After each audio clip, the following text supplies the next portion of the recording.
صلوات پڑھے محمد و آل محمد.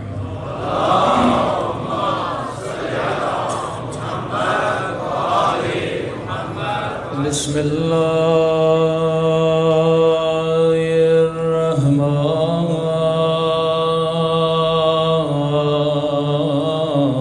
الرحیم.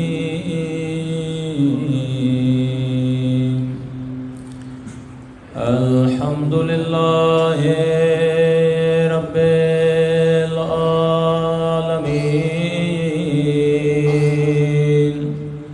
الحمد للہ کما هو أهله. الصلاة والسلام على سيد المرسلين وخاتم النبيين أبي القاسم محمد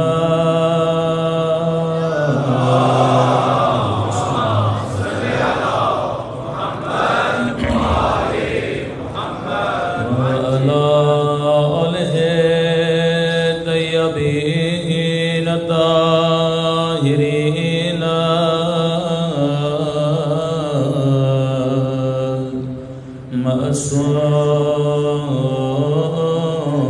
معصومین. صبر کے مولا کے ظہور کی دعا. اللہم کل ولیک حجت ابن الحسن صلواتک علیہ وعلی آبائه فی هذه الساعة وفي كل وليا وحافظا وقائدا ودليلا وعنا حتى تسكنه أرضك طوعا وتمتعه فيها طويلا برحمتك يا أرحم الراحمين. صلوات پڑھیں.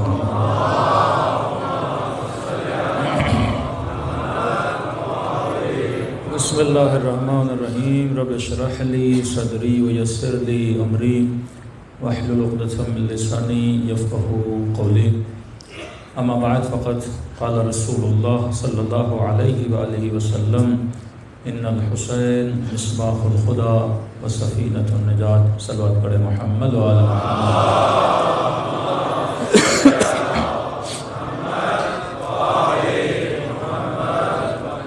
گزارش ہوگی تھوڑی آواز بڑھا دیں. بار دیگر صلوات پڑھے محمد و آل محمد.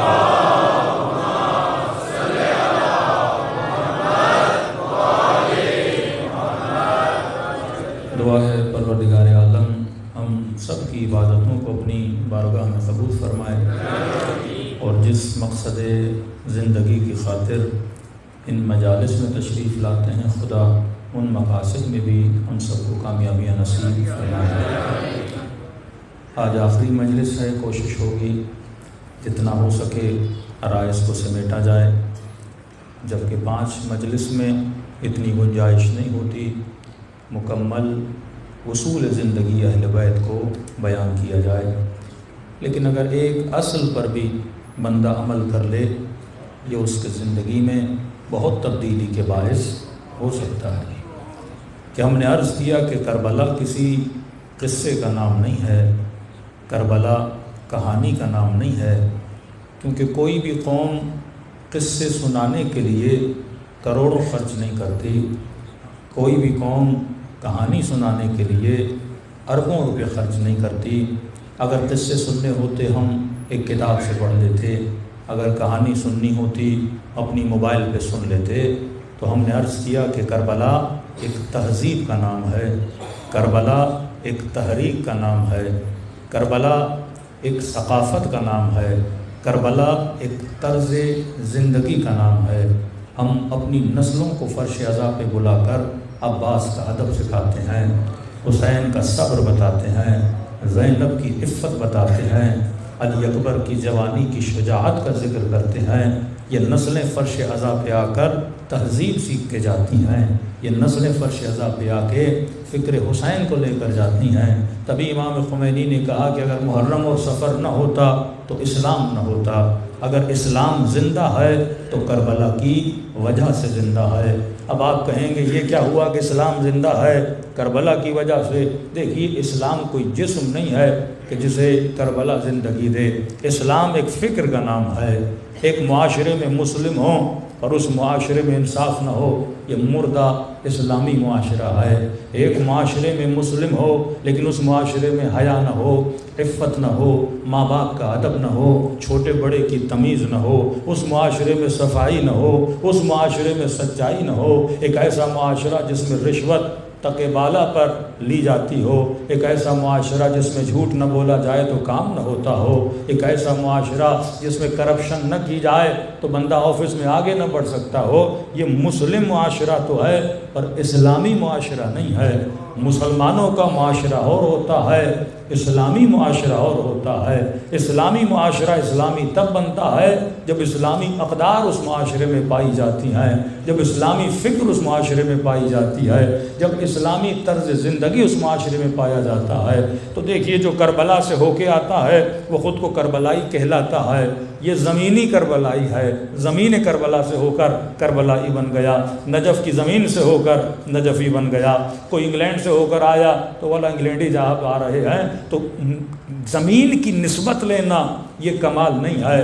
نسبت وہ لوگ جو سلمان نے علی سے نسبت لی تھی، کیا سلمان منا اہل البیت کا، اسے سلمان فارسی نہ کہا کرو، سلمان محمدی کہا کرو۔ جس کی نسبت حسین سے ہو جائے، کوئی حبیب بن کے اپنے کردار کو بلند کرتا ہے، کوئی غور بن کے اپنے نام کو کائنات میں چمکاتا ہے، تو یہ کب ہوتا ہے؟ جب ہماری نسبتیں امام حسین سے بنے۔ نسبت زمینی نہیں، کون سی نسبت؟ جو نسبت کیریکٹر کی نسبت ہے، جو نسبت اصول حسین کی نسبت ہے۔ پھر ہم نے عرض کیا کہ اہل بیت کی زندگی کے 3 حصے پائے جاتے ہیں۔ ایک حصہ اہل بیت کے معجزے، اہل بیت کی کرامتیں، اہل بیت کا علم۔ اب اس حصے کا پریکٹیکلی میری زندگی سے کوئی لینا دینا نہیں ہے۔ میں امام نہیں بن سکتا، میں معصوم نہیں بن سکتا، میں وہ علم لدنی نہیں حاصل کر سکتا جو امیر المومنین کے پاس تھا۔ ہاں، میں ان کی عصمت کو دیکھ کر نیک بن سکتا ہوں، میں ان کی امامت کو دیکھ کر ان پر ایمان لا کر ان کے فرامین پر عمل کر سکتا ہوں۔ دوسری ان کی زندگی کا حصہ کون سا تھا کہ وہ کپڑے کون سے پہنتے تھے، کن برتنوں میں کھانا کھاتے تھے، کیسی چارپائی تھی جس پہ مولا سوتے تھے، وہ گھر کیسا تھا، کمرے کتنے تھے، اس کا بھی میری زندگی سے لینا دینا نہیں ہے۔ نہ ویسی سواریاں آج میرے زمانے میں ہیں، نہ ویسے گھر آج میرے زمانے میں ہیں، تو اس کا بھی میری زندگی سے لینا دینا نہیں ہے۔ تیسرا حصہ کون سا ہے؟ اصول زندگی اہل بیت علیہ الصلوۃ والسلام، جس کا پریکٹیکلی میری زندگی سے کنیکشن بنتا ہے۔ پھر میں نے کہا مجمع بھی 2-3 طرح کے مجمع ہوتے ہیں۔ ایک مجمع جو مجلس سے کچھ لینے آتا ہے، خود کو بدلنے آتا ہے۔ ایک مجمع جو عادتاً مجلس امام حسین میں آتا ہے۔ تیسرا وہ مجمع جو آتا تو ہے مجلس میں لیکن سیکولر شیعہ ہے، لبرل شیعہ ہے۔ ایسے علاقوں میں ایسی سوچ والے لوگ زیادہ پائے جاتے ہیں، یعنی امام حسین کا نام لیتا ہے، اب عبداللہ کا نام لیتا ہے، مولا علی کا نام لیتا ہے، لیکن جب آپ اس کے گھر کے اندر جاتے ہو وہ حجاب نظر نہیں آتا، وہ عفت نظر نہیں آتی، وہ حیا نظر نہیں آتا، وہ غیرت نظر نہیں آتی، نماز کی اس طرح سے پابندی نظر نہیں آتی، لیکن ہاں یہ ہے کہ مجلسوں میں آتا ہے۔ اب یہ جو طبقہ، 3 طبقے اگر شیعوں کے بنے، عادی شیعہ، فکری شیعہ تیسرا تھوڑا بہت ذکری شیعہ جو ذکر تو کرتا ہے لیکن اہل بیت کی بات کو مانتا نہیں ہے، سیکولر اور لبرل ٹائپ شیعہ۔ تو میں نے کہا یہ تینوں اہل بیت کی زندگی کے پہلے حصے کو مانتے ہیں کہ مولا امام تھے، مولا شجاع تھے، مولا نے خیبر کو فتح کیا، مولا نے خندق کو فتح کیا۔ اب تینوں میں ان تینوں خوش کیوں ہوتے ہیں؟ کیونکہ تینوں کے امام کی تعریف کی جا رہی ہے۔ لیکن جو تیسرا حصہ اہل بیت کا، اب آپ یہ بولو گے مولا علی سوکھی روٹی کھاتے تھے، ہاں بولو گے میرے مولا تو بڑے متقی تھے، میرے مولا تو بڑے سادہ تھے، میرے مولا ابلے ہوئے مثلا کدو کھاتے تھے، ہاں بھائی میرے مولا تو بڑے سادہ تھے، میرے مولا کی زندگی۔ تعریف کس کی ہو رہی ہے؟ تینوں کے مولا کی ہو رہی ہے نا، تو تینوں کیا ہوتے ہیں؟ خوش ہوتے ہیں۔ لیکن بات جب اصول پہ آ جاتی ہے تو ان تینوں میں سے ایک بندہ تو خوش ہوگا۔ میں مثال کے طور پہ آج اگر نماز پڑھنے والوں اور نمازیوں کی فضیلت پڑھنا بیان کر دوں تو خوش کون ہوگا؟ جو نمازی ہے۔ جو نمازی نہیں ہے وہ خوش کہاں ہوگا؟ وہ تو اندر سے کوڑے گا، اے کاش میں بھی نماز پڑھتا۔ اگر میں حاجیوں کے فضائل پڑھوں تو خوش کون ہوگا؟ حاجی ہوگا۔ اگر میں زکوٰۃ دینے والوں کے فضائل پڑھوں، خمس دینے والوں کے فضائل پڑھوں تو وہی خوش ہوگا نا جو دیتا ہے۔ تو اہل بیت کی زندگی کا تیسرا حصہ سن کے سلمان خوش ہوتا ہے، میں سمجھتا مار خوش ہوتا ہے، حبیب ابن مظاہر خوش ہوتا ہے۔ لیکن یہ جو تیسرا زندگی، کیونکہ اس کا ڈائریکٹ میری ذات سے لینا دینا ہے، کہ میں بارہا بتا چکا کہ اگر مجلس میں کوئی ایسا ٹاپک چھیڑوں کہ اکثریت میں وہ بیماری ہو تو لوگ کہیں گے مولانا کس کے لیے پڑھ رہے ہیں؟ آج ساری مجلس ہمارے لیے پڑھ رہے ہیں۔ مثلاً خواتین ہمیں دعوت دیں مولانا مجلس پڑھنی، اور میں ساری مجلس غیبت پہ پڑھنا شروع کر دوں، چپ لگ جائے گی نا مجمع کو کہ کسی نے مولوی صاحب کو بولا ہے کہ مجلس ہمارے اوپر ہی پڑھنی ہے۔ چور کی داڑھی میں تنکا ہوتا ہے۔ جو بیماری میرے اندر ہے میں قطعاً پسند نہیں کرتا کہ وہ بیماری بتائی جائے۔ ہم کسی ویسٹرن کنٹری میں گئے، ایک صاحب تھے، ان کے اندر غصے کی بڑی بہت عادت تھی، بیوی بھی شاکی تھی، بیٹا بھی شاکی تھا، مطلب شکایت کرتے تھے کہ مولانا ان کو ذرا سمجھائیے، غصہ بہت کرتے ہیں اور غصے میں بہت کچھ غلط کر جاتے ہیں۔ دوست بھی بڑی شکایت کر رہے تھے، کمیونٹی بھی شکایت کر رہی تھی۔ تو ہم نے ان کو کہا کہ یہ تو بتائیے، مولا علی کا فرمان ہے کہ آپ اپنی زندگی میں کسی کو اپنا آئینہ بناؤ۔ کیا بناؤ؟ آئینہ۔ اگر آپ کا آئینہ نہیں ہے تو آپ کا کردار صحیح نہیں ہو سکتا۔ بھائی گھروں سے جب باہر نکلتے ہو آئینہ دیکھتے ہو نا، داڑھی صحیح ہے کہ نہیں ہے، چہرے پہ کالک تو نہیں ہے، بالوں کو تھوڑی کنگھی کر دوں، کس لیے؟ تاکہ جب لوگوں کے سامنے جاؤں میرا چہرہ کیا ہو؟ اچھا ہو۔ مرد حضرات 15 منٹ کھڑے ہو جاتے ہیں، خواتین 1 گھنٹہ کھڑی ہو جاتی ہیں۔ ہاں، یہ انسان کی فطرت ہے اپنے چہرے کو بنانا، سنگھارنا، تاکہ جب باہر جاؤں تو کیا ہو؟ میں اچھا دکھوں۔ امیر المومنین فرماتے ہیں تم نے جسموں کے لیے تو بڑے آئینے بنائے، لیکن اپنے اخلاق کو صحیح کرنے کے لیے، ٹیسٹ کرنے کے لیے کوئی مشین دیکھی ہے کہ نہیں؟ بی پی بھی چیک کرنا ہوتا ہے تو مشین ہوتی ہے نا، بلڈ کی بیماریاں ہوں اس کے بھی تو ٹیسٹ ہوتے ہیں نا۔ تو فرمایا تم نے اپنے اخلاق کے لیے کوئی آئینہ بنایا ہے کہ نہیں بنایا؟ تو فرمایا کسے آئینہ بناؤ؟ فرمایا مومن کو آئینہ بنایا۔ کوئی مومن ڈھونڈو سچا ہو، اسے کہو کہ یہ بتاؤ میرا اخلاق کیسا ہے۔ اب بہترین آئینہ شوہر کے لیے کون ہے؟ اس کی بیوی ہے۔ بیوی کے لیے کون ہے؟ اس کا شوہر ہے۔ بیٹا بھی تیرا آئینہ بن سکتا ہے، بیٹے کے لیے باپ بھی آئینہ بن سکتا ہے۔ جو مخلص ترین تیرے رشتے ہیں انہیں کیا بناؤ؟ اپنا آئینہ بناؤ کہ میری کون سی عادت آپ کو اچھی نہیں لگتی، میری کون سی صفت آپ کو اچھی۔ تو میں ان صاحب کو کہا آپ نے کوئی آئینہ بنایا ہے؟ کیونکہ اتنی ان میں غلطیاں تھیں، بیوی بھی شکایت کرے، بیوی کی نہیں مانتے، بیٹے کی نہیں مانتے، کمیونٹی کی نہیں مانتے۔ تو میں نے کہا آپ کا کوئی آئینہ ہے؟ ہاں مولانا ہے۔ میں نے کہا کون ہے آپ کے آئینے؟ ان کے 3 نوکر تھے، ایک نوکر کسی ایک کنٹری میں ان کا سیکرٹری تھا، دوسرا کسی اور کنٹری میں سیکرٹری تھا، تیسرا مثلاً اس ویسٹرن کنٹری میں ان کا نوکر تھا۔ اب وضاحت سے نہیں بتا رہا کہ وہ صاحب سمجھ جائیں گے مولانا میرے لیے پڑھ رہے تھے، اشارے کر رہا ہوں۔ ان کے 3 نوکر تھے کہ مولانا ایک میرا آئینہ وہ نوکر ہے میرا، دوسرا میرا آئینہ وہ میرا نوکر ہے، تیسرا میرا آئینہ وہ میرا نوکر ہے۔ اب میں سوچنے لگا آئینہ بھی اسی نے نوکروں کو بنایا، نوکر کو ضرورت ہے مالک پہ تنقید کرے؟ وہ تو صبح سے شام تک ان کو بولتے تھے صاحب آپ کا اخلاق بہت اچھا ہے، صاحب آپ بہت اچھے آدمی ہو۔ ہاں، آئینہ تو اصل کون ہوتا ہے؟ آئینہ گھر والے ہوتے ہیں نا، آئینہ بھائی ہوتا ہے نا، آئینہ تمہارا مومن دوست ہوتا ہے نا۔ تو یہ اس پر بھی میں نے کہا فلاں مولانا کو آئینہ کیوں نہیں بناتے؟ نہیں مولانا وہ مولانا بڑا شیطان ہے۔ اس مولانا سے بھی ان کی نہیں بنتی تھی کیونکہ وہ ان کو بڑا ٹوکتے تھے. کہا نہیں میں تو ان کے پیچھے نماز نہیں پڑھتا. میں نے کہا کیوں؟ کہ وہ میرے اوپر بڑا ٹوکتے ہیں, مجھے ایسی باتیں کرتے ہیں تو مجھے عادل نہیں لگتے. مطلب عدالت کا معیار میری ذات ہے, علی کی بات نہیں ہے. ہم جب بھی کسی کو کمپیئر کرتے ہیں تو کس کو رکھ کے کمپیئر کرتے ہیں؟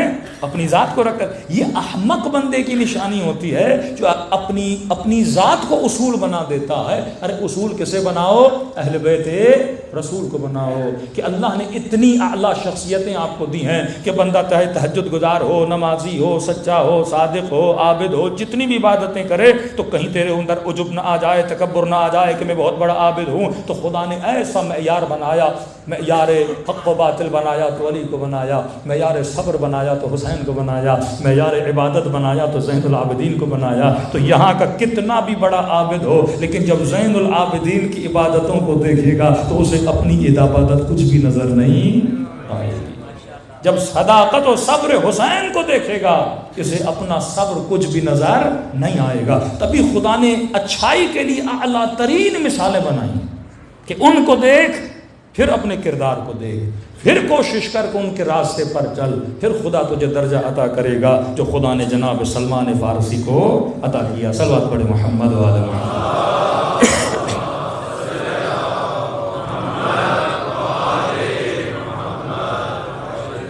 واجل فرجهم. دیکھیے اصول زندگی اہل بیت, اور یہ تیسرا پہلو جو اہل بیت کی زندگی کا ہے, اس کا ڈائریکٹ میری لائف سے کنیکشن بنتا ہے.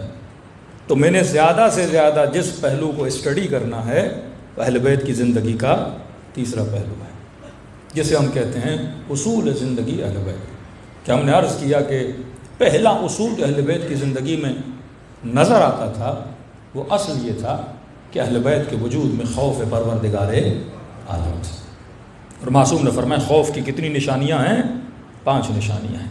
پہلی خوف کی نشانی یہ ہے کہ بندہ اللہ کو کیا مانے؟ ناظر مانے.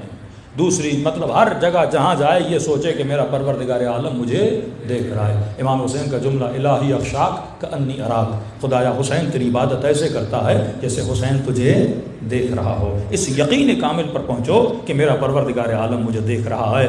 کتنی بیماریاں ختم ہو جائیں گی, کتنے گناہوں سے بندہ دور ہو جائے گا اگر یہ سوچے وہ چاہے لوگوں میں ہوں وہ چاہے تنہائی میں ہوں, میرا پروردگار عالم مجھے دیکھ رہا ہے. دوسری نشانی ہم نے یہ عرض کی خوف خدا کی کہ انسان جو اللہ کا خوف رکھتا ہے وہ اپنے ہر کاموں میں مقدم کیسے رکھتا ہے؟ پروردگار عالم کو رکھتا ہے. فیصلے کرے پریورٹی کیسے دینی ہے, امپورٹنس کیسے دینی ہے, سب سے پہلے اللہ کو دینی ہے. اور یہ چیز آپ کو کربلا میں نظر آتی ہے کہ خدا تو پہلے بعد میں اکبر, تو پہلے بعد میں اصغر. زینب نے کہا خدایا چادر عزیز ہے لیکن تو پہلے ہے. یعنی اللہ کے لیے اہل بیت نے اپنا سب کچھ کیا کر دیا؟ لٹا دیا. تو تمہاری دوستیاں, تمہاری رشتہ داریاں, تمہاری محبتیں, تمہاری جابس, تمہارا مال کمانا کس بنیاد پر ہونا چاہیے؟ اللہ کی محبت میں. یعنی پریورٹی کس کو دینی چاہیے؟ اللہ کو دینی چاہیے. کہ جو کرنے جا رہا ہوں کہیں ایسا تو نہیں اس میں اللہ کی مخالفت ہو, جس کو دوست بنا رہا ہوں کہیں ایسا تو نہیں میرا رب مجھ سے ناراض ہو جائے, جیسا لباس پہن رہا ہوں ایسا تو نہیں میرا خدا مجھ سے ناراض ہو جائے. تو خوف خدا. تیسری چیز ہم نے بتائی ایتھیکل ایگریمنٹس. اگر اخلاقیات آپ کے اندر نہیں ہے, مثلا ہمسائے کے ساتھ آپ کا اخلاق نہیں ہے, ایون یہاں تک میں نے بتا دیا کہ اگر جانوروں کے ساتھ آپ کا اخلاق نہیں ہے تو آپ کے اندر خوف پروردگار عالم نہیں ہے. اللہ اس پر بھی سزا دیتا ہے جو انسان جانوروں کو اذیت دیتا ہے. اب یہ سوچو انسان کو اذیت دینے میں کتنی انسان کو سزا ملتی ہے. کربلا میں جس چیز کی کمی تھی لشکر یزید میں وہ کیا تھا؟ خوف پروردگار عالم. ہور کیوں بنا؟ خوف پروردگار عالم کی وجہ سے. تیرے حسین کی بچیوں کو پیاسا کیسے کرے گا؟ ارے قیامت کے دن زہرا کو جواب کیسے دے گا؟ سید میرداماد سے جب ان کے سسر نے, وہ بعد میں سسر بنے, ان سے کہا کہ سید جوان تو ترستا ہے گناہ کے لیے, لیکن جب تجھے گناہ کی دعوت ہوئی تم نے گناہ سے بچنے کے لیے اپنی 5 انگلیاں آگ میں جلا دی. سید تو جوان بھی تھا, شہوت کا تیرے اوپر غلبہ بھی تھا, لیکن یہ بتا تم نے خود کو گناہ سے کیسے بچایا؟ یہ سید کہتا ہے بادشاہ سلامت میں نے اس طرح سے خود کو گناہ کو بچایا کہ جب بھی گناہ کا خیال آتا تھا میں یہ سوچتا تھا کہ میر داماد تو سید ہے. قیامت کے دن تیری دادی زہرا جب سے تجھ سے پوچھے گی کہ یہ بتا تو نے گناہ کیوں کیا تھا, تو سید تھا, تو میرا تھا, کہتا اس شرم شرمندگی سے میں اپنے آپ کو گناہ سے بچا لیتا تھا. وہی جملہ حضرت یوسف کہتے ہیں پروردگارا میرے لیے زندان زیادہ محبوب ہے اس کی جگہ پہ کہ میں تیری مخالفت کروں. تو بندے کے وجود میں اگر خوف خدا آ جائے, ایتھیکل ایگریمنٹس آ جائیں, اخلاقیات آ جائیں, یہ نشانی ہے کہ اس کے اندر کیا ہے, خوف پروردگار عالم ہے. چوتھی نشانی کہ جس کے اندر خوف خدا ہوتا ہے وہ ہوس باز نہیں ہوتا. ہوا وہ ہوس کا پجاری, کبھی امام کا ماننے اب ہوس من نہا نفسہ عن الہوا, جس نے اپنے نفس کو ہوا سے بچایا. یہ نہیں کہا جس نے حرام سے بچایا, ہوا سے بچایا. ہوا حرام نہیں ہے کہ میں نے کہا کہ معصوم فرماتے علی کا دشمن کیا تھا, پیٹو تھا. امام نے بددعا کیا دی, جتنا بھی کھائے خدا تیرے پیٹ کو کبھی بھی نہ بھرے. تو کبھی شکم پرست, یہ ہوس باز ہے نا, آج اس ہوٹل پہ, کل فلاں ہوٹل پہ, ہاں کل اس ہوٹل پہ. اب یہ کھانے کا ٹاپک بھی ایک 15 منٹ مجلس طلب ہے. دیکھیے انگریزوں کے کھانے, پاکستانیوں کے کھانے, کھانا حلال ہے لیکن کھانے میں بھی بندے کو کیا ہونی چاہیے, عقل ہونی چاہیے. آج کل ایک مومن کے ہم گھر گئے, کم از کم اس کے بیٹے کا وزن ایک بھینس کے بچڑے جتنا ہوگا. مومن ہے. اب یہ کیسا مومن ہے؟ اب بچے ایسے تو موٹے نہیں ہوتے نا, ہوس ہوتی ہے ان کے اندر, جن کو اصطلاح عام میں کہتے ہیں برگر بچہ. ہاں وہ برگر کھا کھا کے شکل برگر جیسی اس کی ہو گئی, گول گول. ہاں یہ گھرانہ علی ابن ابی طالب کا گھرانہ ہے کہ نام علی کا لے. میں نے کہا بندے خدا امام زمانہ ظہور کریں گے, یہ آدھا کلومیٹر بھی دوڑ نہیں پائے گا. یہ امام, یہ سوچو تیرا بچہ مولا کے کس کام کا ہے, مولا کہاں رکھیں گے اس کو؟ اتنے موٹے بچے کو امام کہاں رکھیں گے؟ اپنی نسلوں کو ایسا بناؤ, پریکٹیکلی اپنے بچوں کو تربیت دو. نہیں مولانا بچوں سے محبت ہے, بابا آج پیزا کھانا ہے, بابا آج برگر کھانا ہے, اللہ نے بھی پیسہ دیا ہے, یہ دھڑا دھڑ اس پیسے کو کیا کر رہا ہے, غلط غذائیں بچوں کو کھلا کھلا کے تباہ و برباد کر رہا ہے. اب یہ تو سوچو نا, ہر غذا سوسائٹی کے حساب سے بنائی جاتی ہے. انگریزوں کے یہاں بچے اپنے ماں باپ کو گھروں سے نکال دیتے ہیں. مثلا جناب نے شادی کی, اب گھر میں ماں بھی نہیں ہے, گھر میں بہن بھی نہیں ہے, جوائنٹ فیملی سسٹم نہیں ہے, گھر میں بھابیاں بھی نہیں ہیں. اب ظاہر ہے بیوی بھی کام پہ جاتی ہے, کھانا اس کو کون بنا کے دے, اور جسے لایا ہے اسے کھانا بنانا بھی نہیں آتا. بیوی بھی کام کرے, خود بھی کام کرے, لہذا آفس میں رہتے ہیں, کھانا کھانا ہے. آپ کا ہے روٹی ہوتی ہے, سالن ہوتا ہے, اب روٹی سالن کھاؤ, ہاتھ تھوڑے گندے ہو جاتے ہیں, پھر دھونا پڑتا ہے. اور ان کے لیے تو ٹائم از گولڈ ہے, ٹائم سونا ہے. ایک ایک منٹ کے لیے وہ اپنی وقت کے لیے بڑی اہمیت کے حامل ہیں کہ ہم نے پیسہ کمانا ہے, پیسہ کمانا ہے, پیسہ کمانا ہے. تو انہوں نے کھانا بنایا, نام رکھا فاسٹ فوڈ. وہ کھانا جو جلدی کھا لیا جائے. اب جلدی کھا تو لیا, لیکن یہ باڈی جو خدا نے بنائی ہے یہ تو اپنے ٹائم کے حساب سے کھانے کو ہضم کرے گی نا. اب اس کو ہضم کرنے کے لیے پھر اوپر کوک ڈال دی تاکہ کھانا جلدی کیا ہو جائے, ہضم ہو جائے. جسم کو بھی نقصان دے رہا ہے. اب وہ سوسائٹی جس میں ماں باپ کا احترام نہیں, ان کو گھروں سے نکال دیتے ہیں, بیویاں کھانا بنا کے نہیں دیتی. آپ کی سوسائٹی میں تو گھر میں امی بھی ہے, دادی بھی ہے, زوجہ بھی ہے. آپ کو کیا ضرورت ہے ایسے فوڈز کو کھانے کی؟ یعنی آپ کی ثقافت اس کے فوڈ سے ملتی جلتی نہیں ہے, صرف ہوس کے لیے, زبان کے مزے کے لیے. قرآن کہتا ہے کھاؤ, حلال کھانا حلال ہے, برگر حرام نہیں حلال ہے. لیکن سوال یہ ہے کہ یہ برگر طیب بھی ہے کہ نہیں ہے. حلال, طیب, طاہر, حلال ہو, پاک ہو, طیب ہو. طیب وہ کھانا ہوتا ہے جو تمہارے جسم کو نقصان نہیں دیتا. وہ اپنے کلچر کے حساب سے اپنے کھانے بناتے ہیں اور اپنی جگہ پہ صحیح ہیں, کیونکہ ان کی بیویاں کھانا نہیں بناتی, وہ آفس میں دن رات آفس میں ہوتے ہیں, ٹائم ان کے پاس اتنا نہیں ہوتا, لہٰذا باہر سے کھانا منگوایا اور کھا لیا. بھائی آپ کی سوسائٹی تو مسلم سوسائٹی ہے نا, آپ کا کلچر تو اپنا ہے. اب انگریز اگر اپنے گھروں میں کتے اور بلیاں رکھتے ہیں, واقعاً بنتا ہے وہ کتا بلی رکھے. یعنی اگر انگریز کتا بلی نہ رکھیں یہ ڈپریشن سے مر جائیں, کیونکہ ماں کے پاس بیٹا نہیں ہے, پوتے نہیں ہیں. اب انسان کو محبت کی ضرورت تو ہے نا, تو محبت, کتا ان کو محبت دے دیتا ہے. کتے میں وفا بھی تو ہے نا, وہ 24 گھنٹے دم ہلاتا رہتا ہے. اب اس کی ساری محبتیں اور اٹینشن کس کی طرف ہے؟ کتے کی طرف چلا جاتا ہے, بلی کی طرف چلا جاتا ہے. کیوں؟ گھر میں نواسے اور نواسیاں نہیں ہیں. اب تیرے گھر میں نواسے نواسی ہیں, تو کتے کیوں رکھتا ہے بھائی؟ تو تجھے تو ہے محبت کرنے کے لیے سارے موجود ہیں نا. یہ تو وہ کام کرے جو بیچارہ الون ہو, جو اکیلا ہو, جس کو محبت دینے والا نہ ہو, جس کے گھر میں مصلی عبادت نہ ہو, جو رات کی تنہائیوں میں اللہ سے راز و نیاز کرنا جانے. اسے کیا ضرورت ہے حیوانوں کو اپنے گھر میں پالنے کی، لیکن کیونکہ اتنے ہم ذہنی غلام ہو چکے ہیں، کیونکہ ہمارا ذہن اتنا کاپی پیسٹ والا ذہن ہو چکا ہے، انسان کے اندر جب حکمت نہ ہو اور عقل نہ ہو تو اس کی زندگی میں بھی حکمت نہیں ہوتی۔ تو اصول زندگی اہل بیت، پانچویں نشانی فرمائے حوث سے دور کرے، پانچویں نشانی بتائی، اس کے وجود میں کیا ہوتا ہے؟ استقامت ہوتی ہے۔ دوسرا اصول اہل بیت کی زندگی کا ہم نے عرض کیا کہ اہل بیت کی زندگی کا یہ اصول ہے، اہل بیت معاف کرنے کا جذبہ رکھتے تھے۔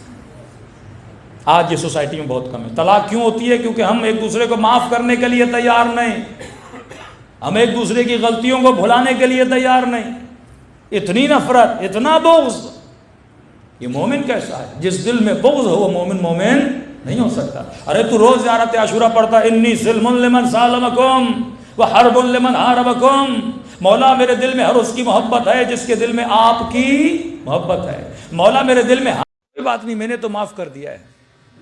وہ بندہ کہے گا بھائی گولی مار دو، جہاں ملتا ہوں تو میری غلطی میرے منہ پہ لاتا ہے۔ فرماتے ایسے نہیں، ایک ہے عفو، ایک ہے غفران۔ عفو میں اور غفران میں فرق ہے۔ عفو کا مطلب ہے معاف کرنا، غفران کا مطلب ہے ایسے معاف کرنا اور اس غلطی کو اپنے دل سے بھی نکال دینا۔ مومن جب معاف کرتا ہے تو اس کی پھر دل سے بھی کیا کر دیتا ہے؟ نکال دے۔ استغفر اللہ ربی واتوب الیہ، کبھی کہتے ہو الہی العفو، کبھی کہتے ہو اللہم اغفر، تو ان دونوں میں فرق ہے۔ غفران کا مطلب ہے کہ خدا ایسے معاف کرو اور وہ غلطی قیامت کے دن میرے منہ پہ بھی نہ لانا، گویا نام اعمال سے صاف کر دینا کہ جیسے میں نے غلطی کی ہی نہیں تھی۔ اگر کسی نے تیرے ساتھ زیادتی کی ہے اسے ایسے معاف کرو جیسے اس نے کچھ کیا ہی نہیں ہے۔ ماؤں بہنوں کے لیے حدیث ہے کہ فرماتے ہیں جو عورتیں نارمل ڈلیوری کرتی ہیں، بچہ پیدا کرتی ہیں، ان کے لیے ہے کہ جب اس اذیت سے وہ گزرتی ہے، نیک خواتین جب اس اذیت سے گزرتی ہیں اور ایک ہدف کے ساتھ ایک بچہ دنیا میں لا رہی ہیں کہ میں اس کو تربیت دوں گی، علی کا نوکر بناؤں گی، حسین کا سپاہی بناؤں گی، ایسا بچہ جب دنیا میں لاتی ہیں، فرماتے ہیں بچے لانے کے بعد خدا ان کو ایسے کرتا ہے، ان خواتین کو، ان کے نام اعمال کو ایسے کر دیتا ہے جیسے یہ ابھی ابھی خود دنیا میں آئی ہیں، ابھی ابھی شکم مادر سے خود پیدا ہوئی ہیں۔ ہر بچے کے بعد ان کی ساری غلطیاں خدا کیا کرتا ہے؟ اب اس کا مطلب یہ نہیں غلطیاں کرتی جائیں اگلے بچے پہ معاف کروا لیں گی، اس کا مطلب یہ بھی نہیں ہے۔ ہاں نہ جان بوجھ کے انسان سے خطائیں ہو جاتی ہیں، غلطیاں ہو جاتی ہیں، خدا کیا کر دیتا ہے؟ معاف کر دیتا ہے۔ تو معاف کرنے کا مطلب یہ ہے کہ مومن کے دل میں کسی مومن کا بغض نہیں ہونا چاہیے۔ لیکن یہاں پر ایک حکمت کی بات ہے کہ ہم نے کہا غیبت ایک جگہ پہ کرنا حرام، اور اس قدر حرام ہے کہ معصوم نے فرمایا اس کی مثال ایسے ہے جیسے خانہ خدا میں اپنے محرم کے ساتھ زنا کرے۔ غیبت کا اتنا بڑا گناہ ہے، لیکن معاشرہ کتنے مزے سے غیبتیں سنتا ہے، کتنے مزے سے۔ اللہ یہ مثالیں کیوں دیتا ہے؟ کیونکہ مثال جب تک تعلق اس کا جسم سے نہ ہو نا ہمیں بری نہیں لگتی۔ آپ بولو ایک بندے نے گناہ کیا، اچھا مثلا جھوٹ بولا، آپ بولتے اچھا جھوٹ بولا۔ ایک مومن نے غیبت کی، اچھا غیبت کی ہے، لیکن وہیں پہ بولو فلاں بندے نے زنا کیا ہے تو ہمارا منہ پھٹ جاتا ہے، کیونکہ ہماری نظر میں زنا بڑا گناہ ہے، کیونکہ یہ گناہ جسمی گناہ ہے۔ غیبت کا تعلق کیونکہ جسم سے نہیں ہے، کیونکہ ہمارا وجود مٹیریل ہے، جب تک چیزیں جسمی نہ ہوں ہمیں بری نہیں لگتی۔ اب خدا مثال بھی کون سی دے رہا ہے؟ جسمی مثال دے رہا ہے، تاکہ زیادہ سے زیادہ تجھے غیبت کیا لگے؟ بری لگے۔ فرمایا بالکل ایسے ہے جیسے خانہ خدا میں کوئی کیا کرے؟ بدکاری کرے۔ اب اس کا تصور اپنے ذہن میں لاؤ، کیونکہ جب معصوم مثال دیتے ہیں تو فوراً آپ کے ذہن میں کیا آتا ہے؟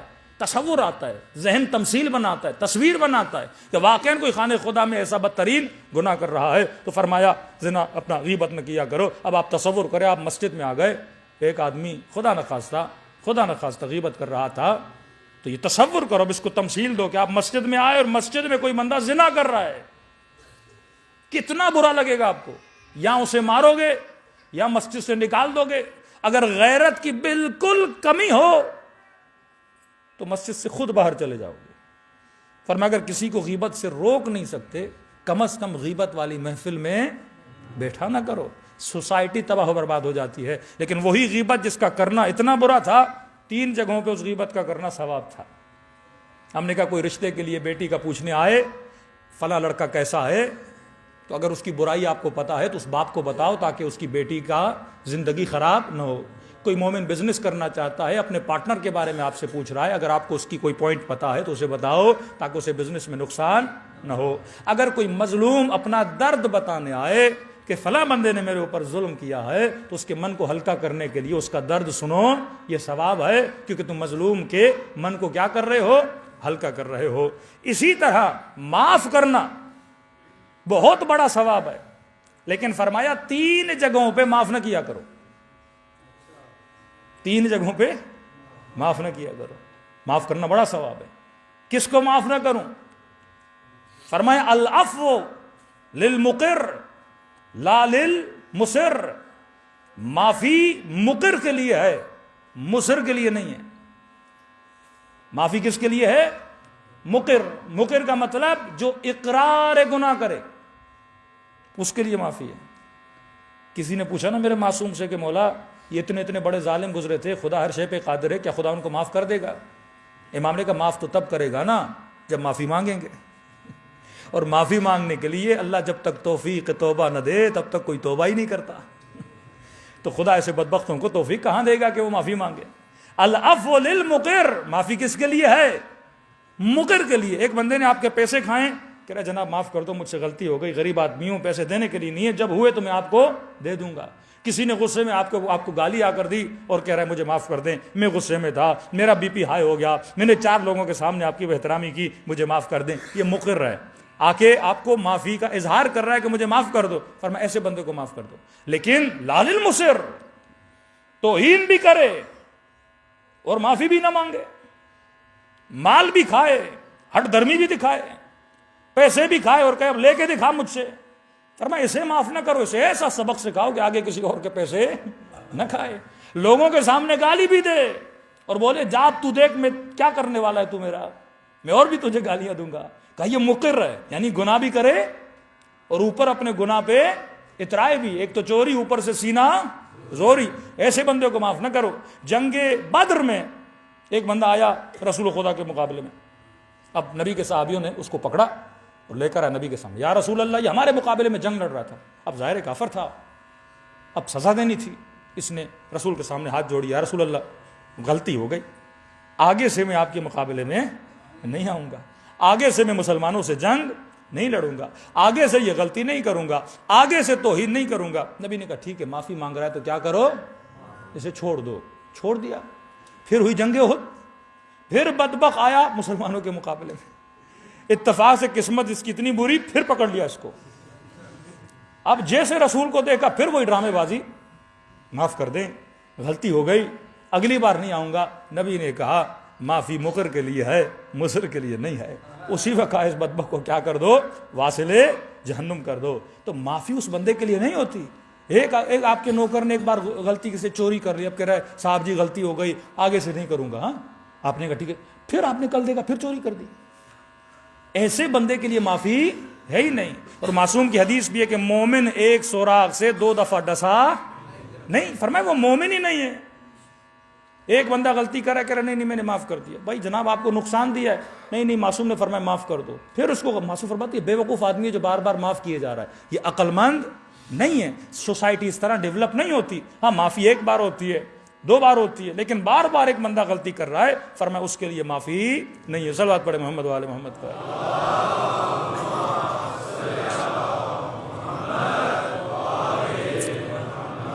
دوسرا فرمایا مقر کے لیے معافی ہے، مصر کے لیے معافی نہیں۔ دوسرا فرمایا جو وہن مذہب کرے، سلمان رشدی ایسے بندے کے لیے معافی نہیں ہے۔ جو توہین مکتب کرے، جو شاعر کی توہین کرے، جو علماء کی توہین کرے، اس کے لیے معافی نہیں ہے۔ یہ بازار آپ کے پاکستان میں بڑا گرم ہے، کبھی ولی فقی کی توہین، کبھی مراجع کی توہین۔ فرمایا اس گناہ کی معافی، اس میں بھی اگر مقر ہو تو صحیح ہے۔ وہن مذہب، اس کی بڑی سختی ہے۔ مولا کا اپنا بندہ، جو مولا کے، میں نے شاید واقعہ سنایا تھا، مولا کے مجلسوں میں آ کے بیٹھتا تھا، خطبے سنتا تھا، نجاشی گلی سے آ رہا تھا، چند دوستوں نے بولا کہ آ جاؤ، دوستوں کے ساتھ چلا گیا، بیٹھ کے شراب پی لی، بازار میں آیا، غلط باتیں کرنے لگا، اس کو پکڑا گیا، امیر المومنین کو کہ مولا معاف کر دے اپنا. امام فرماتے نہیں، جو مذہب کی توہین کرے، جو حکم الہی کی توہین کرے، میں علی اس کے معافی نہیں دے سکتا. عدالت علی اس میں بڑی سخت ہے.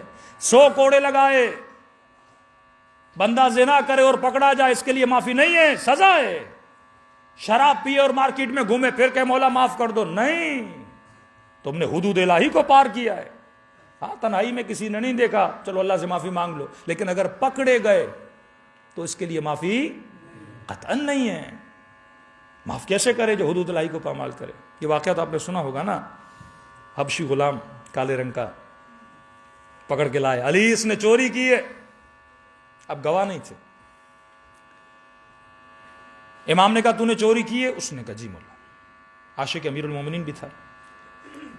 امام نے کہا دیکھ دوبارہ پوچھ رہا ہوں، 3 بار اگر اقرار کر دیا تو حد جاری کر دوں گا.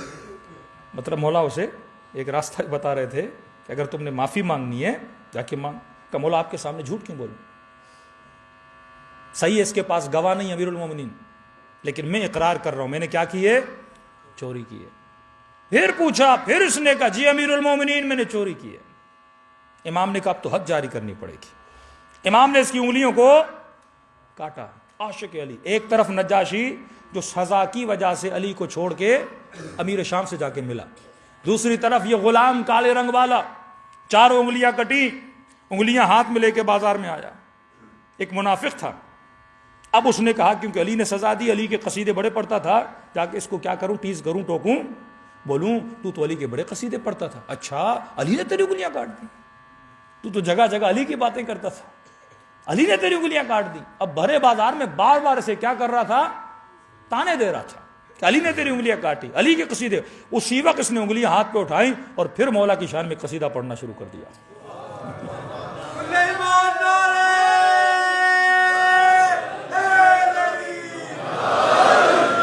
لمبی، اس کا ایک لمبا قصیدہ ہے جو آج بھی تاریخ میں موجود ہے کہ میرا مولا وہ ہے جو اپنی عدالت جب نافذ کرتا ہے تو یہ نہیں دیکھتا کہ دوست ہے یا دشمن ہے. علی کی عدالت کے، علی کے علم کے، علی کے بچوں کے سارے قصیدے اس نے پڑھنا شروع کیے. یہی منافق پھر دوڑا دوڑا امیر المومنین کے پاس. مولا مسجد میں بیٹھے تھے. کہ علی جس کی انگلیاں کاٹی ہیں نا، اب وہاں پہ اس کو تنگ کیا، یہاں آیا مولا علی کو تنگ کرنے کے لیے کہ علی آپ کا محبوب، آپ کا عاشق اس نے امام نے کہا چوری کی تھی. کہ علی انگلیاں کاٹنے کے بعد بھی آپ کے قصیدے پڑھ رہا ہے. اس بیچاری کے آپ نے انگلیاں کاٹ دیں، وہ تو اب بھی قصیدے پڑھ رہا ہے. امام نے کہا کیا کہہ رہا ہے؟ اس نے کہا یا علی یہ پورا قصیدہ پڑھ رہا ہے کہ یہ میرے مولا کی عدالت ہے، یہ علی کا شرف اور علی کا کرم ہے. علی جب عدالت کرتے ہیں تو یہ نہیں دیکھتے کہ اپنا ہے یا غیر ہے. جب یہ کہنا تھا تو امیر المؤمنین امام حسن کو کہا کہ حسن ہاتی امک الاسود. کربلا میں حسین نے ہر کو بھائی کہا. امام نے کہا حسن اپنے چچا کو لے کر آ، جس کی انگلیاں کاٹی ہیں. امک الاسود، اس کالے غلام چچا کو، لفظ چچا استعمال، جا اپنے چچا کو لے کر آ. امام حسن جاتے ہیں، غلام کو لے کر آتے ہیں، اور جیسے مولا کے سامنے آتا ہے امام فرماتے ہیں کیا سن رہا ہوں کہ میں نے تیری انگلیاں کاٹی اور پھر بھی علی کی فضیلت میں قصیدے پڑھ رہا ہے. ارے لوگوں کو سزا دینے کے بعد وہ تو علی کے مقابلے میں کھڑے ہو جاتے ہیں، علی کے در کو چھوڑ کے امیر شام کی طرف چلے جاتے ہیں. تو کیسا ہے کہ میں نے سزا بھی دی ہے اور میرے قصیدے بھی پڑھ رہا ہے. یہاں پہ جھوم کے کہتا ہے کہ مولا علی قد خالت حبک لحمی و دمی. علی تیری محبت کو خدا نے میرے خون اور گوشت میں ملا دیا ہے.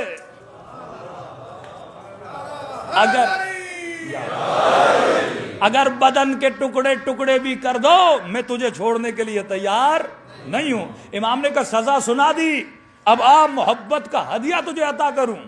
کہتا ہے انگلیاں آگے لے کر آ. جیسے انگلیاں آگے لے کر آیا، علی نے لعاب دہن سے ہاتھ اس کے ہاتھ پہ پھیرا، اور جیسے ہاتھ ہٹا جیسے انگلیاں کبھی کٹی ہی نہیں تھیں.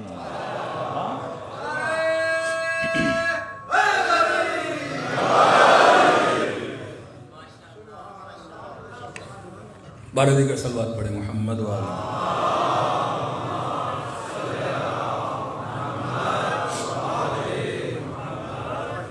تو فرمایا جو وہن مذہب کرے، توہین مذہب کرے، اس بندے کے لیے معافی نہیں ہے. وہ چاہے عاشق علی ہو، وہ چاہے دشمن علی ہو۔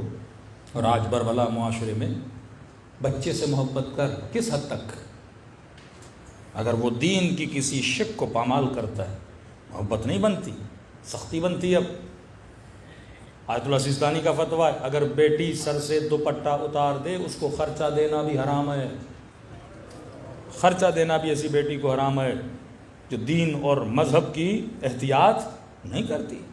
بیٹا پیارا ہے پر کل جا کے زانی بن جائے، شرابی بن جائے، اب بھی کہو اس بیٹے کو خرچہ دوں گا، اس بیٹے کو تم کوئی قید و قیود رکھو۔ اللہ سے نہیں ڈرتا کم از کم مال کی وجہ سے تو ڈرے گا نا، اللہ سے نہیں ڈرتا کم از کم یہ سوشل اس کے لیے جب حدود بناؤ گے، سوشلی اس کو مجبور کرو گے تو کم از کم وہ دین راہ خدا پر چلے گا۔ بچپن سے فرمایا اپنے بچوں کو حیا کا درس دو، نجابت کا درس دو۔ بچہ 6 سال کا 7 سال کا بالغ نہیں ہے، سال کو چاہے بسترے کیا کر دو۔ اتنا مصائب میں سنتے جناب سکینہ کی ایج کربلا میں کچھ کہتے ہیں 4 سال، کچھ کہتے ہیں 3.5 سال۔ یہ مصدقہ روایت ہے کہ بی بی کے سر سے مقنعے کو اتارا گیا۔ 3.5 سال کی بچی نے سر پہ کیا پہنا ہوا ہے؟ مقنعہ پہنا ہوا ہے۔ آیت اللہ فاضل لنکرانی کہتے ہیں خدا لعنت کرے ان بندوں پر جو کہتے ہیں کہ اسلام میں حجاب کا حکم نہیں آیا۔ تو میں نے اس دن بھی عرض کیا خمار اور جلباب دونوں لفظ قرآن میں موجود ہیں۔ مقنعہ پہننا بچیوں پر واجب ہے، یہ پاکستانی دوپٹے نہیں، مقنعہ۔ مقنعے کا مطلب کوئی بال نظر نہ آئے، سینے تک بڑا ہونا چاہیے، یہ قرآن کا حکم ہے۔ بوہرہ حضرات کی خواتین پہنتی ہیں، آپ نے دیکھا ہوگا، بہترین لباس ہوتا ہے ان کا، لیکن بال نکلے ہوئے نہ ہو، مقنعہ ہونا چاہیے۔ دوسرا جلباب، ہم عربی میں کہتے ہیں جبہ، جلباب، ایک بڑی قمیص، اب وہ گاؤن کی صورت میں ہو، وہ چادر کی صورت میں ہو، وہ چاہے پاکستانی لباس ہو، ایک ایسا لباس جس سے انسان کا اندام نظر نہ آئے۔ فرمایا علی والوں کے وجود میں کیا ہوتی ہے؟ عفت ہوتی ہے۔ اب یہ کب سے سکھاؤ گے؟ بچپن سے۔ جن اسکولوں میں آپ کے بچے پڑھتے ان میں حیا نہیں، ہمسایوں میں حیا نہیں، ان کے جو دوست ہیں ان میں حیا نہیں، تو بچہ کیسے سیکھے گا؟ دوست سارے بے حیا بے عفت۔ ظاہر ہے جب آپ ایک رچ سوسائٹی میں رہتے ہو، وہاں پہ جس مینٹلٹی کے لوگ رہتے ہیں سارے تو دیندار اور سارے تو شیعہ نہیں ہیں، آپ کی ایک مکس گیدرنگ میں آپ کے بچے پڑھتے ہیں، تو آپ نے اپنے بچوں کو جو عقل کی میں نے کل بحث کی، بچوں کو سمجھانا ہے کہ میرے لال تیری سلیکشن اور تیرا ریلیشن یہ جنت اور جہنم کا معیار ہے۔ ہاں تجھے ہر کوئی ملے گا، تیری سلیکشن اچھی ہونی چاہیے۔ تیرے سامنے 4 پانی رکھے جائیں گے، مثلا ایک شراب کا پانی ہے، ایک آب زمزم ہے، ایک نارمل پانی ہے، اب یہ تیرا انتخاب ہے تو کس پانی کے گلاس کو اٹھاتا ہے۔ یہ جتنے اصول اہل بیت نے بتائے، بچوں کی سلیکشن کو مضبوط کرو کہ کہیں وہ گندی چیزوں کا انتخاب نہ کریں۔ گوشت تو گوشت خنزیر کا بھی پڑا ہے، خدا نخواستہ کتے کا بھی پڑا ہے، اور مثلا بکری کا بھی پڑا ہے۔ اب آپ نے چوز کرنا ہے، سلیکٹ کرنا ہے کہ میں اپنے لیے کون سا گوشت سلیکٹ کر رہا ہوں۔ تو یہ نہیں کہ بچوں کو پابند کر دو کہ گھر سے نہ نکلے، قیدی بھی نہ بناؤ، لیکن بچوں کو یہ فکر دو، انتخاب کی فکر دو کہ تم نے اس فاسد معاشرے میں رہتے ہوئے کس چیز کو کیا کرنا ہے، انتخاب کرنا ہے۔ پھر لاجیکلی ان کو سمجھاؤ کہ اسلام نے جو کہا ہے اس کا فائدہ کتنا ہے۔ روزے کے فائدے آج میڈیکلی پرووڈ ہیں، نماز کے فائدے میڈیکلی پرووڈ ہیں، سجدہ جو آپ لمبا دیتے ہو اس کا میڈیکلی فائدے پرووڈ ہیں، جتنی بھی عبادتیں ہیں، ایون سوشلی آپ حجاب کا بحث کرو، دوسرے بحث کرو، وہ سوسائٹی تباہ و برباد ہوتی ہے۔ اب جیسے آپ امریکہ کے ایوری 7 منٹس، ہر 7 منٹ میں امریکہ میں ایک ریپ ہوتا ہے، جبکہ گناہ آزاد ہے۔ ریپ تو سوسائٹی میں ہو نا کہ جوان اپنی خواہش کو پورا نہ کر سکے اور زبردستی اس گناہ کو انجام دے، لیکن وہ سوسائٹی جس میں آزادانہ انسان گناہ کر سکتا ہے، اس سوسائٹی میں ریپ کیوں ہوتا ہے؟ کیونکہ شہوت جب حد سے بڑھ جاتی ہے انسان تنوع طلب ہو جاتا ہے، مختلف طریقوں سے شہوت کو حاصل کرنا چاہتا ہے، وہ فلم انڈسٹری اس کے پیچھے ہے، سوسائٹی اس کے پیچھے ہے، تو معاشرہ آج تباہ و برباد ہے۔ لیکن شکر خدا کریں ایک مسلم سوسائٹی میں رہتے ہیں تو اپنے بچوں کو، اپنے جوانوں کو، اپنی نسلوں کو یہ فکر دیں کہ میرے لال زندگی گزارو لیکن اصول پسند رہو، اصول اہل بیت پہ کبھی کمپرومائز نہ کرو، اصول کربلا پہ کبھی کمپرومائز نہ کرو، تو زندگی یہاں بھی سکون سے گزرے گی اور مرنے کے بعد بھی زندگی سکون سے گزرے گی۔ صلوات پڑھے محمد وعلی۔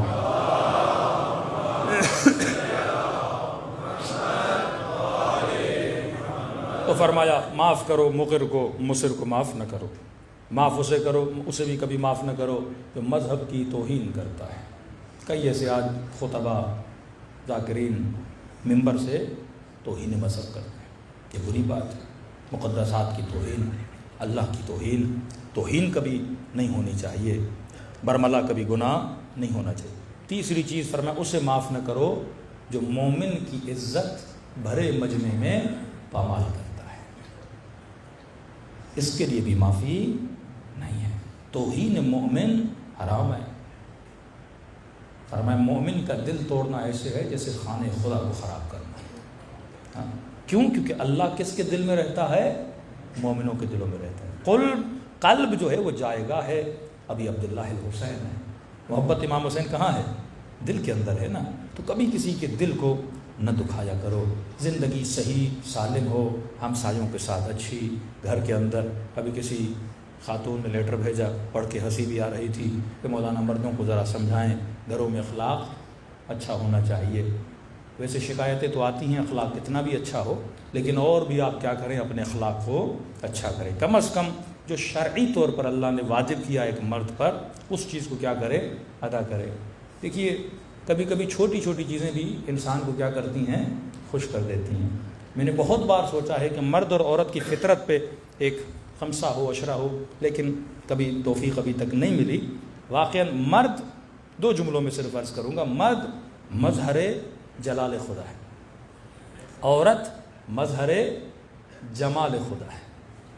یہ دونوں اللہ کی دو صفت کے کیا ہیں، مظہر ہے۔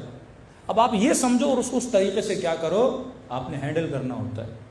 ہاں، جیسے مردوں کو کلیات یاد رہتی ہیں، جزئیات یاد، جرنل چیزیں یاد رہتی ہیں، لیکن جو چھوٹی چھوٹی چیزیں یاد نہیں رہتی، اور خواتین انہی چھوٹی چھوٹی چیزوں کی وجہ سے مردوں سے کیا ہو جاتی ہیں، ناراض ہو جاتی ہیں۔ مثلا شاید آپ سے کبھی پوچھ لیں کہ بھئی جب شادی ہوئی تھی میں نے جو جوڑا پہنا تھا اس کا رنگ کیا تھا، اب آپ کہو گے مجھے کل کا کھانا یاد نہیں،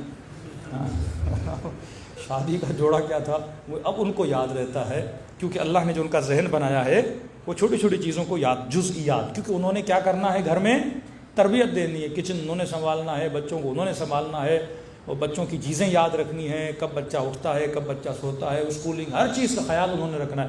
مرد اس چیز میں بڑا کم، لیکن مرد مینجمنٹ میں بڑا تیز ہوتا ہے، ہوشیار ہوتا ہے، کلی چیزوں کو کرنے میں ماہر ہوتا ہے، کیونکہ یہ مظہر جلال ہے۔ اب کیونکہ جلال ہے اس میں غصہ بھی زیادہ ہوتا ہے، مظہر جلال میں غیرت بھی آ جاتی ہے، مظہر جلال میں غضب الہی بھی آ جاتا ہے، یہ ساری چیزیں مرد میں زیادہ ہوتی ہیں۔ عورت مظہر جمال خدا ہے، اللہ نے اس کو حسین بنایا، اللہ نے اس کو نازک بنایا، تو مرد کو بھی وہ عورت اچھی لگتی ہے جس میں نازک پن زیادہ ہو، عورت کو وہ مرد اچھا لگتا ہے جس میں سخت پن زیادہ ہو۔ اب آپ نے کوئی مرد دیکھا ہے جیسے باڈی بلڈر عورت اچھی لگے؟ کسی مرد کو ویسی عورت اچھی نہیں لگتی۔ اور عورتوں سے پوچھئے ان کو ایسے مرد اچھے لگتے ہیں جو نازک مزاج ہوں، عورتوں والی عادتیں ہوں، تھوڑا بہت میک اپ بھی کرتے ہوں۔ آج کل یہ ممی ڈیڈی جو بچے ہیں وہ سمجھتے ہیں کہ ہم یہ کریں گے تو عورتوں کو کیا لگیں گے، عورتیں نفرت کرتی ہیں، بندے خدا وہ تجھے اپنے جیسا سمجھنے لگے۔ ہاں، مرد ہو تو عورت کو کیا لگتا ہے، اچھا لگتا ہے۔ یہ فطرت اللہ نے ایک نیچر، آج نیچر سے کھیلا جا رہا ہے، آج فطرت سے کھیلا جا رہا ہے، انسان کی نیچر کو بدلنے کی کوشش کی جا رہی ہے، جو سب سے بڑا گناہ ہے۔ لیکن فطرت آپ تھوڑی دن بدلو گے، 4 لوگوں کو بیمار کر دو گے، لیکن آپ عمومی طور پر معاشرے کی فطرت کو بدل نہیں سکتے ہو۔ تو اللہ نے مزاج بنایا، اس مزاج کو سمجھو۔ معصوم فرماتے ہیں عورت کو کھلے ہوئے پھول کی طرح ہونا چاہیے، جب مرد گھر آئے تو اس کے چہرے پر مسکراہٹ ہونی چاہیے۔ اور مرد کے لیے فرمایا جب یہ گھر آئے تو فرمایا جیسے کوئی بارش سے گھر کے اندر آتا ہے تو اپنے پاؤں کی کیچڑ کو صاف کر کے آتا ہے، تو فرمایا باہر کا غصہ، باہر کی چیزیں باہر رکھ کے گھر کے اندر جایا کرو۔ اب باہر تیری گاڑی کو کسی اور نے مارا ہے اور سارا غصہ بیوی پہ جا کے اتارا، فلائٹ مس ہو گئی غصہ بچے پہ اتار رہے ہو۔ ہاں، باہر جتنے معاملات ہوئے، بندے خدا معاملات باہر رکھ، گھر جا کے اپنے چہرے سے غصہ اتار کے وجود کو ٹھنڈا کر کے گھر کے اندر جاؤ، اخلاق اچھا ہونا چاہیے۔ پھر فرمایا مومن کے چہرے پہ ہمیشہ مسکراہٹ، مومنوں کے چہرے ابوس نہیں ہوتے، مرجھائے ہوئے نہیں ہوتے۔ اتنا مسکراہٹ، اس سے بڑا کوئی کنجوس نہیں ہے، اس سے بڑا کوئی، تم کسی کو کچھ بھی نہیں دے سکتے، بندے خدا ایک مسکراہٹ تو دے سکتے ہو۔ اسی مسکراہٹ سے گھر خوش ہوتا ہے۔ کہ میں نے فرمایا مولا علی سے امام حسن نے پوچھا کہ رسول خدا اپنا وقت کیسے گزارتے تھے؟ فرمایا اپنے دن کو 3 حصوں میں تقسیم کرتے تھے، جزءا للہ، جزءا لأہلہ، جزءا لنفسہ۔ ایک اپنے وقت کا حصہ اللہ کے لیے، ایک وقت کا حصہ گھر والوں کے لیے، ایک وقت کا حصہ اپنے نفس کے لیے، یعنی کمائی کے لیے، باہر جانا، تبلیغ کرنا، سب کچھ اپنے کاموں کے لیے۔ ہماری زندگی کتنے حصے ہونے چاہیے؟ 3 حصے ہونے چاہیے۔ یہ نماز پڑھنا صرف مصلی پہ بیٹھ کر نماز پڑھنا عبادت نہیں ہے، اپنی فیملی کو ٹائم دینا یہ بھی کیا ہے؟ عبادت خدا ہے۔ تو علی والوں کا گھر کیا ہونا چاہیے؟ جنت ہونا چاہیے۔ اب اس گھر میں اگر کسی مرد ہوس باز ہے تو اس کے گھر میں سکون نہیں ہوگا۔ تو گھروں کو ایسا بنائیں جیسے جناب سیدہ کا گھر تھا۔ یہی عبادت پروردگار عالم ہے۔ اپنے گھروں سے سکون ختم نہ کریں، یہی بچے ماں باپ کو دیکھ کر زندگی گزارتے ہیں۔ میں پنجاب کا ایک شہر ہے جامپور، وہاں پہ مجلس پڑھ رہا تھا۔ میں نے کہا کہ بچوں کو اچھے نام سے، شکل اچھی ہونی چاہیے، چہرے پہ غصہ نہیں ہونا چاہیے، کیونکہ آج کل بچے شکایتیں کرتے ہیں مولانا والد صاحب گھر میں آتے ہیں تو ہم خوف سے کمروں میں چھپ جاتے ہیں، تو دیہاتی ماحول ہوتا ہے۔ تو اس بچے نے کہا مولانا میرا باپ تو گھر آتا ہے ایسے لگتا ہے شیمر آ گیا گھر۔ اب دیہاتی ماحول اس نے بول دیا مولانا باپ گھر آتا ہے تو ایسے لگتا ہے۔ واقعاً بعض ہمارے کیریکٹر ایسے ہیں بھائی، شمر سے کوئی ڈرے، ظالم تھا نا۔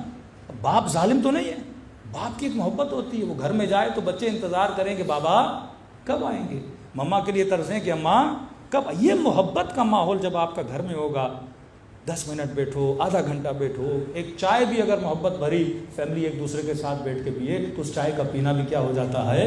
عبادت ہو جاتا ہے۔ یہ وہ سلیقہ، یہ وہ اصول کربلا ہے کہ جنگ کے ماحول میں، بڑی بات نہیں ہے، جنگ کے ماحول میں پتہ ہے کہ کل شہادتیں ہونے والی ہیں۔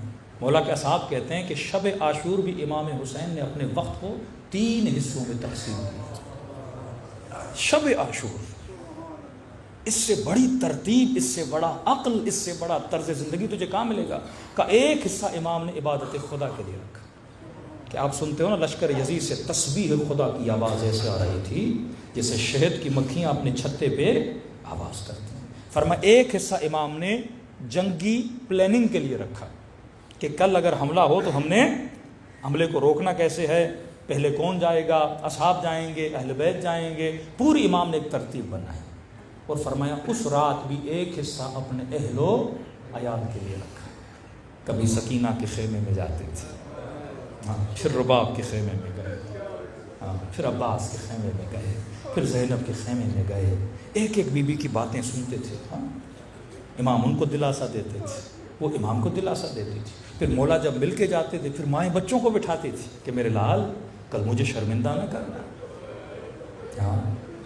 میرے لال کل اکبر میدان میں جا رہا ہے، قاسم جنگ لڑنا، کل کو یہ نہ کہے کہ یہ ماں کے دودھ کا اثر تھا۔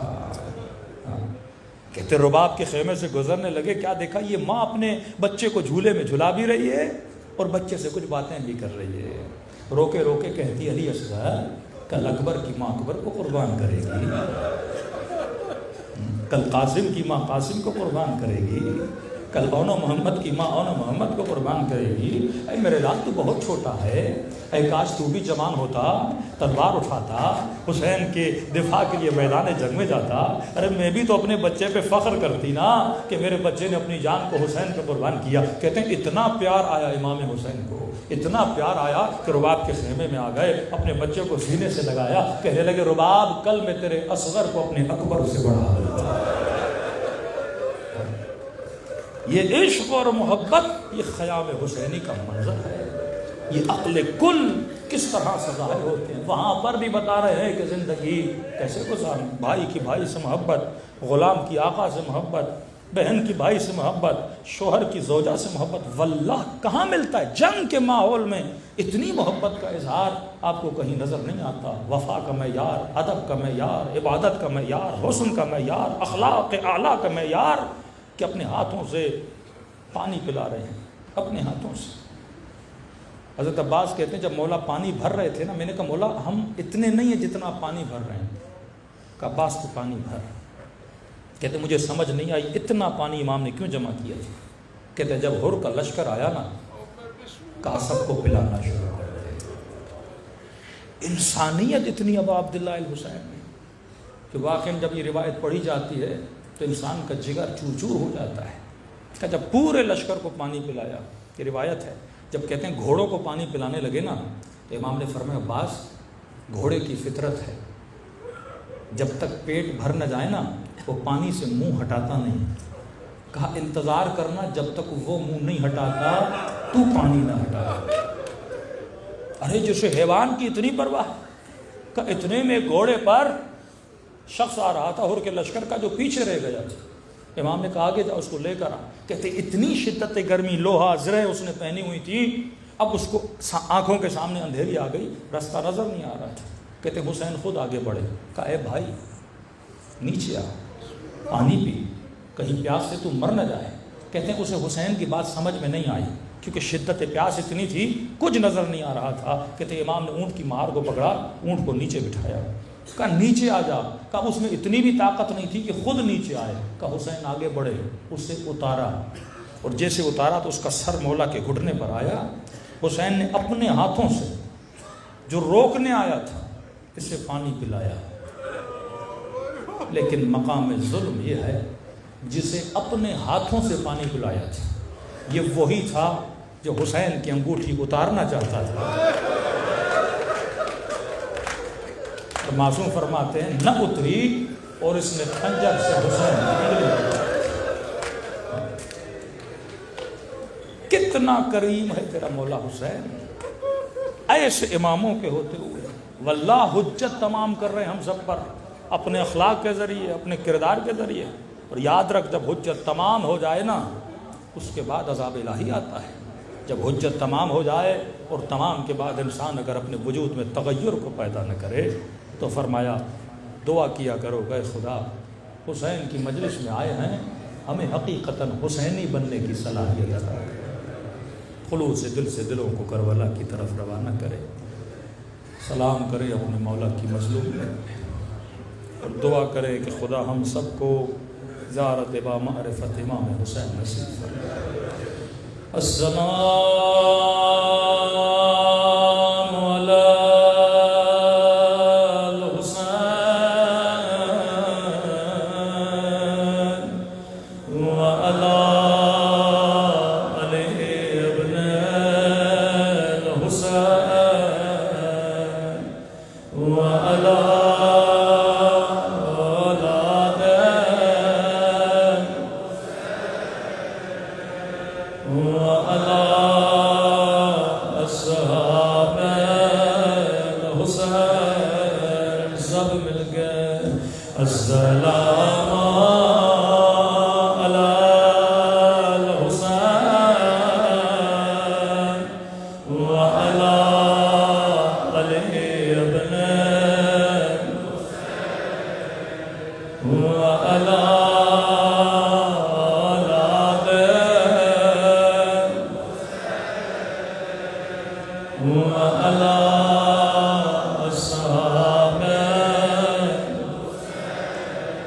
میرا سلام سکینہ کی یتیمی پہ. میرا سلام زینب کی لٹی ہوئی چادر پہ. اکثر بی بی زینب یہ جملہ کہتی تھی فرمایا دکھ اس بات کا نہیں کہ زینب کو غیروں نے نہیں پہچانا. دکھ اس بات کا تھا کہ اپنوں نے بھی نہیں پہچانا. میں کہتا ہوں بی بی زینب اپنوں کا قصور نہیں اپنوں نے کبھی نہیں سوچا کجا زینب کجا بازار شاہ کجا علی کی بیٹے کجا شرابے کا دربار.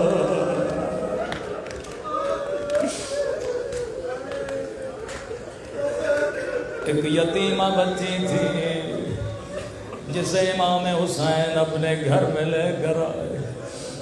اسے پالا ایسے پالا جیسے اپنے بچوں کو پالتے. بی بی زینب نے اسے قرآن سکھایا، حجاب سکھایا. جب یہ جوان ہوئے اس کی شادی شام میں ہو گئی.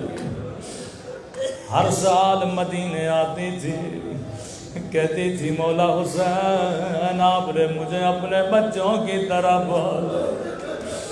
مولا اگر کبھی فرصت ہو میرے گھر پہ آئے، میں اپنے شوہر کو بتاتی ہوں میرا حسین بڑا کریم ہے. مولا ہر سال پوچھتا ہے کب تیرا مولا آئے گا، میں تیرے مولا کی بڑی دعوت کروں گا.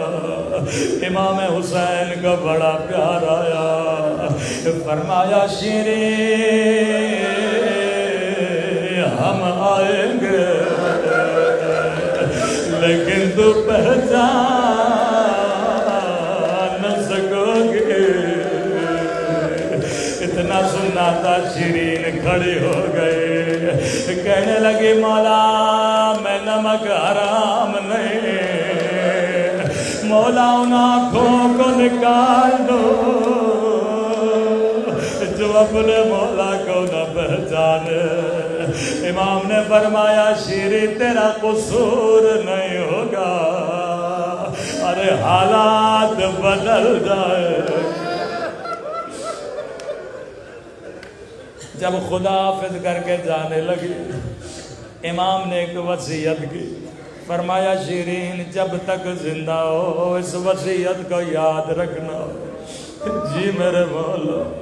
فرمایا شیرین قیدی بڑے مظلوم ہوتے ہیں، قیدیوں کا خاص خیال رکھنا. شیرین واپس وطن چلی گئی. ارے زینب کے حالات بدل گئے، عباس مارے گئے، حسین مولا مارے گئے. لٹا ہوا قافلہ بازار میں آیا، شیرین کا شوہر بازار سے گزر رہا تھا. اس کی نگاہ سکینہ کے زخم گانوں پہ پڑ گئے اور زخمی رخساروں پہ پڑ گئے. روتا ہوا گھر گیا، کہنے لگا شیرین ہمیشہ کہتی تھی اگر کوئی قیدی نظر آئے گھر لے کر آنا. او شیرین میری زندگی گزر گئے، میں نے کبھی 4 سالہ قید نہیں دیکھے.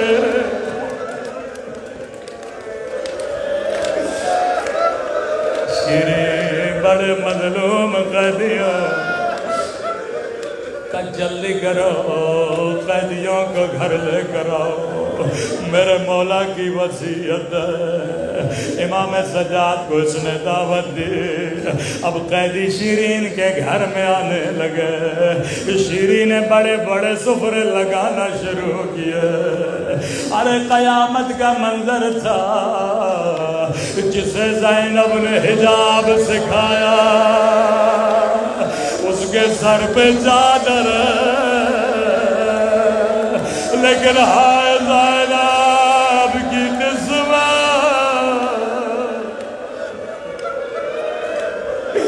ہائے علی کی بیٹی کی قسمت. قیدی مبیاں شیرین کے گھر میں آئی. جلدی جلدی سے شیرین اٹھی، پہلے پانی رکھنا شروع کیا. کہتی ہے قیدی بیویوں مجھے بڑی پیاسی لگتی ہو، جتنا پانی پینا ہے پی لو. قیدی بیویوں نے کہا مومنہ میں پانی نہیں چاہیے. قیدی بیویوں کیا چاہیے؟ مومنہ بڑے مظلوم ہیں، ایک دن میں ہمارے گھر سے 18 لاشیں نکلے ہیں اور کسی نے رونے نہیں دیا، کسی نے ماتم کرنے نہیں دیا. اگر اگر اجازت ہو تیرے گھر میں رو لے. شیریں نے کہا قیدی بی بی ہو میں تجھے کیوں روکوں گی, جتنا رونا ہے رو لو. قیدی بی بیوں نے حلقہ بنایا. ایک مرتبہ قیدی بی بی اٹھے, بڑا درد بھرا بہن کیا, رو کے کہنے لگی اے سکینہ کے پیاسے بابا, اے سکینہ کے غریب بابا. سکینہ کا نام سنا تھا, شیرین کا کلیجہ ہل گیا. کہتی ہے قیدی بی بی یہ نام نہ لے, یہ میرے مولا کی بیٹی کا نام ہے. اللہ میرے مولا کے بچوں کو سلامت رکھے. اگر تیرے مقتول کا کوئی بیٹا ہے اس کا نام لے کے پہن کرو. اب بیٹے کا نام آنا تھا. پھر سے کوئی قیدی بی بی اٹھی, بڑا درد بھرا پہن کیا, رو کے کہنے لگی اے علی اکبر کے پیاسے بابا, اے علی اکبر کے غریب بابا. شیرین اپنی جگہ سے اٹھے, اے قیدی بی بی یہ نام لے, اللہ میرے بچوں کو اکبر میں قربان کرے.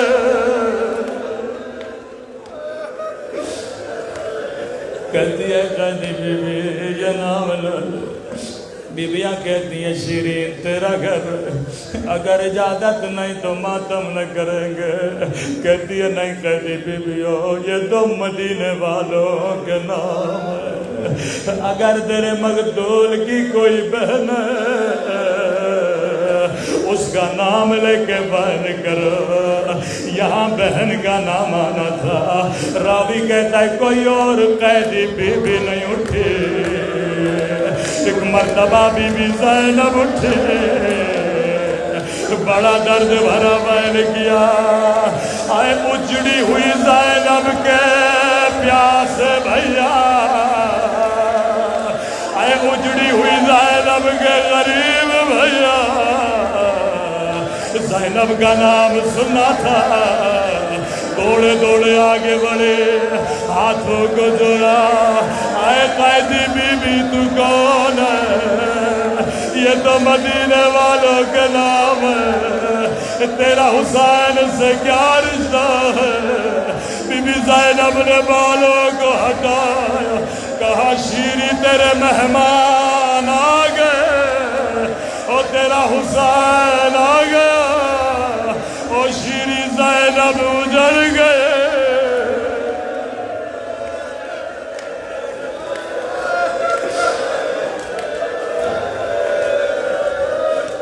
پہلا سوال کیا اے قیدی بی بی, اے میری آقا دادی, مجھے یہ بتا عباس کہاں ہے.